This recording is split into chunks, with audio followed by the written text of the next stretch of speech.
So hello family, कैसे हो आप लोग। होप करता हूँ सब लोग बढ़िया होंगे। आज के इस वीडियो में हम लोग बात करने वाले हैं all new 2024 Skoda Slavia 1.0 signature model के बारे में। क्या इसकी प्राइसिंग रहने वाली है, फाइनेंस डिटेल रिव्यू रहने वाला है वीडियो।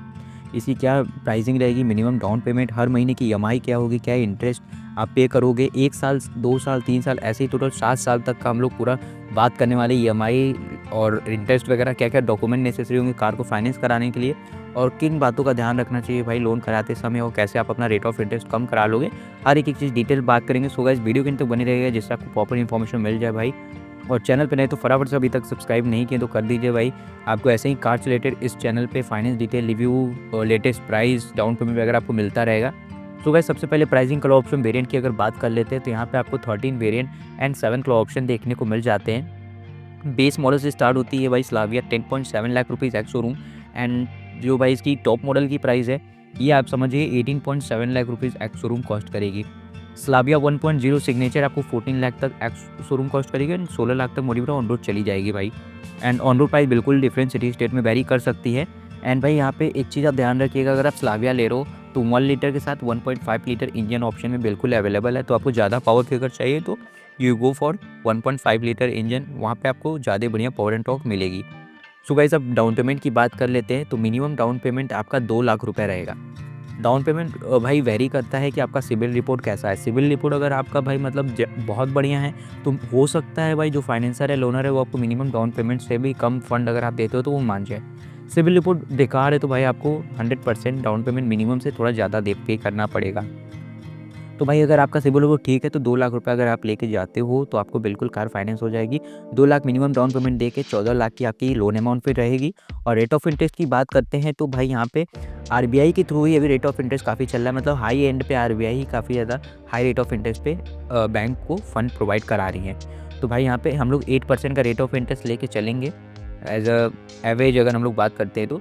अब आगे बात करते हैं 1 साल 2 साल से ऐसे ही 7 साल तक की बात करेंगे। हर महीने की ईएमआई आप जो टेन्योर चूज़ करोगे, टेन्योर मतलब जो लोन का ड्यूरेशन आप चूज़ करते हो, जैसे 12 महीना, 24 महीना, 36 महीने का लोन ड्यूरेशन, और ईएमआई क्या आएगी उसमें आप कितना इंटरेस्ट पे करोगे, टोटल प्राइस क्या होगी। तो आगे भाई ईएमआई बताने से पहले मैं आपको 2-3 चीज़ बता देता हूँ।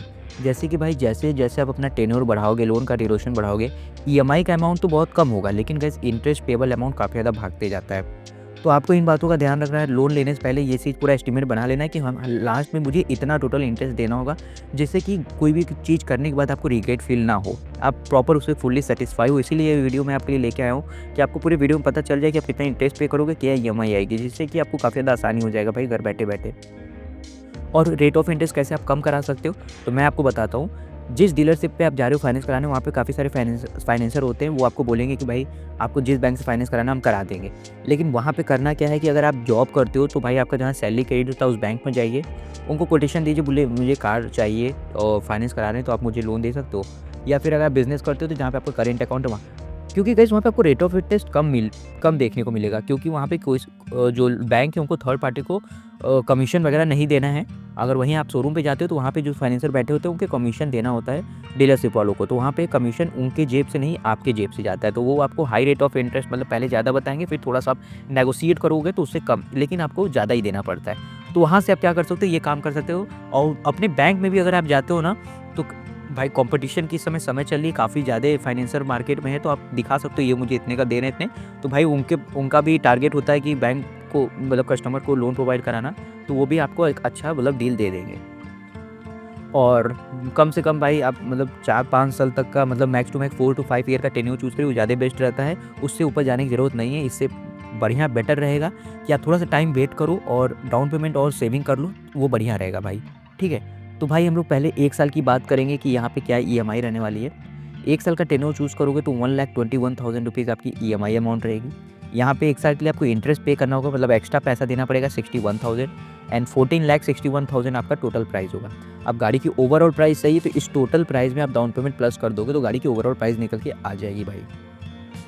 एंड अगर 2 साल की बात करते हैं तो 2 साल में आपका 63,000 ईएमआई रहेगा, 1,19,000 आपका इंटरेस्ट पेबल अमाउंट होगा, एंड 15,21,000 रुपीज़ अप्रॉक्स आपका टोटल प्राइस हो जाएगा।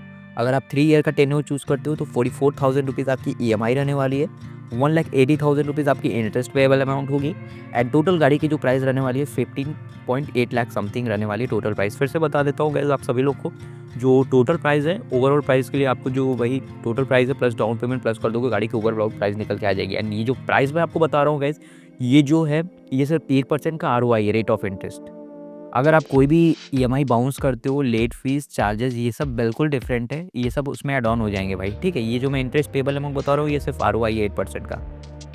तो भाई अब आगे आगे बढ़ते हैं और जैसा कि मैंने वीडियो की स्टार्टिंग में आपको बताया था, जैसे जैसे आप टेन्योर यानी कि लोन का ड्यूरेशन इंक्रीज करते हो वैसे वैसे आपका जो ईएमआई का अमाउंट है वो तो घटते जा रहा है, लेकिन जो आपका इंटरेस्ट पेबल अमाउंट है वो बढ़ते जा रहा है। तो ये चीज़ आप नोटिस कर रहे होगे।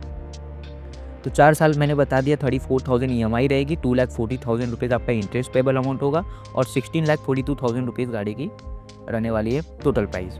5 साल का अगर टेन्योर चूज़ करते हो तो 28,300 ईएमआई अमाउंट होगा, 3,03,000 रुपीज़ आपकी रहने वाली इंटरेस्ट पेबल अमाउंट और 17,03,000 रुपये आपकी टोटल प्राइस होगी।